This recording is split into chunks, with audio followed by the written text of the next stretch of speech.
All right, so today we're going deep on Branford Marsalis. One of the most versatile saxophonists. Out there, really? I Yeah. mean, we're talking not just jazz, Right. classical. He's even dipped his toes into popular music. He really has. It's pretty wild. How does one person master so many genres? I know, it's incredible, isn't it? You know what always gets me about Branford? It's his tone. It's so rich and expressive, undeniably rooted in jazz tradition. Yeah. But he's always pushing boundaries. Yeah. It's like he's carrying the torch but running full speed ahead with it. Yeah. And I think it's more than just the saxophone for him, too. Oh, absolutely. It's like how he thinks about music, how he interprets it. I think we've got some really interesting stories about him from other musicians. Tons. Like real insights into his artistry. Absolutely. Let's just say Branford's personality is as big as his talent. Oh, I love it. Yeah. Okay, so let's rewind all the way back. Breaux, Louisiana, 1960. Branford Marsalis is born into, the Marsalis family. The Marsalis family. What a family to be born into musically. Talk about being immersed in music from day one. Right. His father, Ellis Marsalis, legendary jazz pianist and educator, Yeah. a huge influence on all his sons, especially Branford. And then, of course, you've got his brother, Wynton. Come on, Wynton. The trumpet virtuoso, It's a jazz dynasty. Talk about a musical pedigree, right? Seriously. So then we've got Branford going from Southern University to Berklee College of Music. Berkeley, yeah.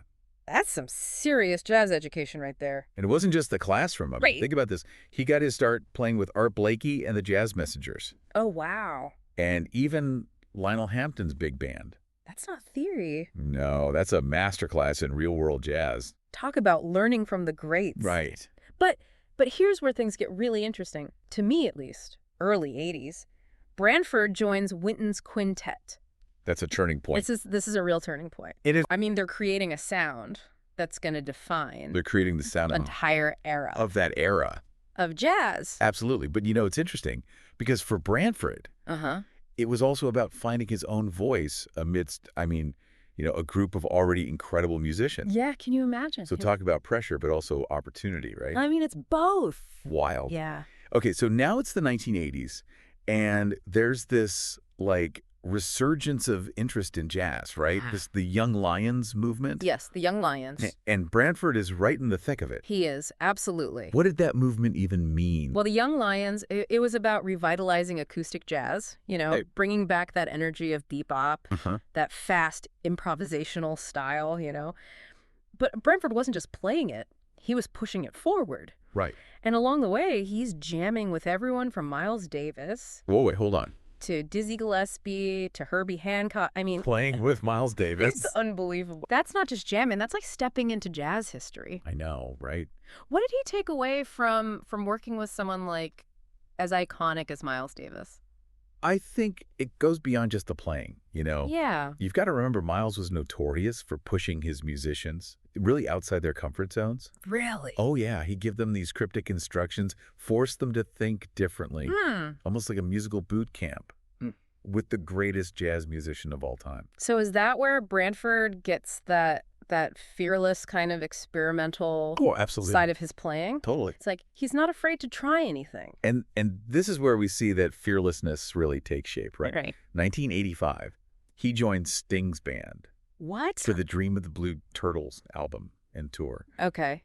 It's interesting because some people, saw it as this strange move going from pure jazz to pop-infused rock. Yeah, it's a head-scratcher for some folks. Right. But honestly, it makes sense with Branford. It does. It's like he needs to be constantly exploring. Yeah. Blending genres, pushing those boundaries. He does. And you know what? It exposes a whole new audience to jazz. Yeah. In the process. And it doesn't stop there. No. 1992, he becomes the music director for The Tonight Show with Jay Leno. Oh, wow. That's right. Now you're talking bringing jazz to the masses. That's mainstream. Primetime TV, millions of viewers. Millions, huh? And he's leading the band. That had to be controversial, right? Are you kidding? Jazz purists, they were probably not happy. Some were furious. Some argued that it compromised his artistic integrity. Oh, really? Oh, yeah. Interesting. While others saw it as, this brilliant way to introduce jazz right. to people who might never have sought it out on their own. So it's like, okay, you're collaborating with pop stars, leading a late-night TV band, but through it all, You form the Branford Marsalis Quartet. In the late 80s, In the late 80s. Was that his way of staying grounded, like keeping that core jazz identity? I think it was more about having a space for pure creative expression. His quartet became his primary outlet, a place to delve into the complexities of jazz, really without any limitations. Yeah. It was his thing. Yeah. His baby. Yeah, exactly. So we've talked about all the jazz stuff, Mm-hmm. but his musical curiosity, it doesn't stop there. No, not at all. This guy's a legit classical musician. Oh, you're not kidding. He's performed with major symphony orchestras. Really? All over the globe. Yeah. And his recordings of classical repertoire, romances for saxophone, Okay. creation, absolutely stunning. It's pretty wild. Like, he's fluent in multiple musical languages, just shifting between them effortlessly. It's incredible. It's like he's got a universal translator in his brain or something. Yeah. And then, 2002, he founds his own record label, Marsalis Music. Marsalis Music, that's right. What was the mission there? Nurturing the next generation of jazz talent. Uh-huh. It's a platform for releasing, some truly groundbreaking albums that honestly might not have found a home otherwise. Yeah. Right. It really speaks to his commitment to the future of the genre, I think. Okay, but let's be honest. The music industry, it's tough. It's brutal. Yeah. To start a label, that's a bold move. It is. What drove him to do it? Yeah. Was it purely altruistic, or was there some business strategy at play? I think it's probably a mix of both, Why? Branford has always been outspoken about the state of the music industry. Yeah. How it often undervalues artistic integrity. And I think Marsalis Music was his way of taking control, creating a space where musicians could create without compromise. So it's like he's building a legacy not just through his own playing, but by lifting up other artists. Absolutely. Like his father did. Like his father did as an educator. Exactly. Yeah. And speaking of legacy, evolution of the Branford Marsalis Quartet. Yes. They welcomed Joey Calderazzo on piano and Eric Rivas on bass. That's right. And suddenly, the group's sound takes on this whole new dimension. Yeah. Albums like Bragtown, 4MFs playing tunes. So good. They're not just playing tunes, they're like pushing the boundaries of what a jazz quartet can be. I know, right? What was it about this lineup that made them click? I think it was, you've got these four master musicians, each with their own distinct voice, but there's this incredible synergy between them. Really? They're listening, reacting, pushing each other to new heights. It's like watching a high wire act. It is, kind of, yeah. But with saxophones and pianos? Yeah, exactly. So they're improvising, creating these complex musical conversations on the fly. Yeah. And it sounds effortless. I know, it's crazy. How do you even practice for that? Years of dedication. Honing their craft, developing that deep understanding of each other's musical language. I guess so. There's a trust there, this unspoken communication that allows them to take risks, to explore uncharted territory, Yeah, okay, so jazz, classical record label founder. Right. And then, out of left field, Branford takes on Broadway. Composing music for the revival of August Wilson's play Fences. Fences. In 2010, wins a Drama Desk Award. Really? For outstanding music in a play. The range of this guy, unbelievable. It's unbelievable. It's like he thrives on these creative challenges. He does. Pushing himself outside of his comfort zone. That's what he does. So how does a jazz musician even approach scoring a Broadway play? Right. Was it a totally different process, or did he bring that jazz sensibility to it? I think, think about the emotional depth of August Wilson's work, right? Yeah. Branford's music had to capture that raw intensity. Yeah. The bluesy undercurrent of the story. Right. It's not traditional Broadway fare. Yeah. There's a rawness. Yeah. An improvisational quality to it. Right. That feels very much in line with his jazz aesthetic, Okay, but jazz is all about improvisation. How do you improvise when you're writing music for a play? Right. Doesn't it have to be precise, structured? You got to find the balance. You got to serve the story. Yeah. But you can also use musical motifs, subtle variations, to create a sense of spontaneity within that structure. Right. It's like controlled chaos, I guess. So all these collaborations, all these different genres, I know. how did they shape like his musical vocabulary? What's his philosophy on working across these boundaries? I think for Branford, it's all about expanding his understanding of music itself. Yeah. He's not afraid to experiment, Uh-huh. to learn from other traditions. Right. But at the same time, he always brings it back to those jazz roots. He sees these connections between all these different styles and uses them to create something truly unique. It's like he's weaving together this tapestry of sound. He is. Drawing from all these different threads, but no matter what he's playing, you always know it's Branford Marsalis. You do? There's this signature sound, this depth of expression that's unmistakable. It's true. Yeah, it's like he's absorbed all these influences and created his own musical language. Yeah, his own thing. But what gets me is that What's that?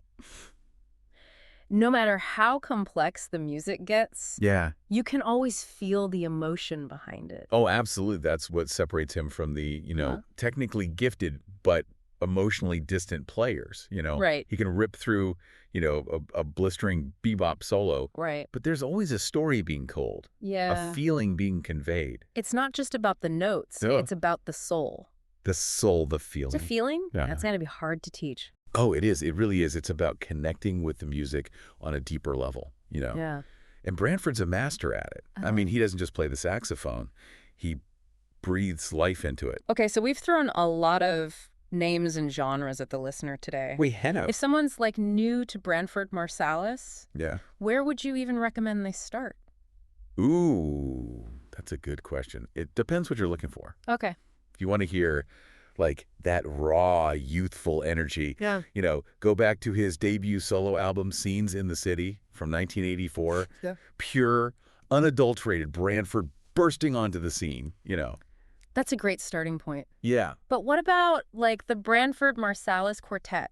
If you had to pick one album to showcase what they're all about, which one would it be? For me, it's Bragtown from 2006. Okay. It's got that fiery interplay between the musicians.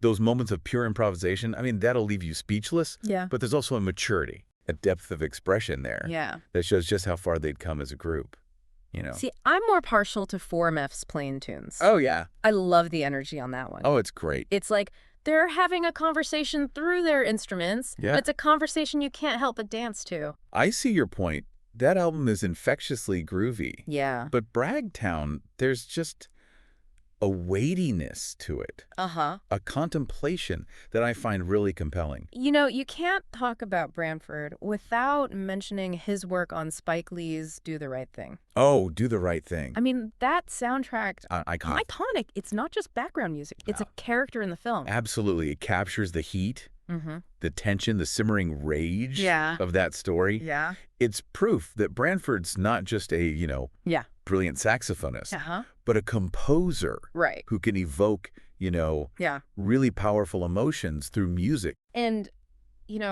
for those who might be kind of intimidated by jazz, there's always his collaborations with Sting. Oh, with Sting, yeah. I mean, the dream of the Blue Turtles. Yeah, that's a great entry point. Great entry point. And it's accessible, Yeah. but it's also incredibly sophisticated, Yeah. You've got those catchy pop hooks. But underneath it all, there's this intricate jazz tapestry. It's true. That rewards repeated listens. So, as we wrap up this deep dive into the world of Branford Marsalis, what's the one thing you want our listener to take away from this? I think the big takeaway is that Branford Marsalis is more than just a saxophonist. He's a musical force of nature, a fearless innovator who never stops pushing the boundaries of what's possible. He's a bridge between tradition and the future. Yeah. A reminder that music can challenge, inspire, and move us Yeah. in profound ways. Beautifully said. Thank you. So, to our listener, go listen to his music. Yeah, do it. Really listen and ask yourself, what stories do you hear? What emotions do you feel? Yeah. Let the music of Branford Marsalis take you on a journey. That's it.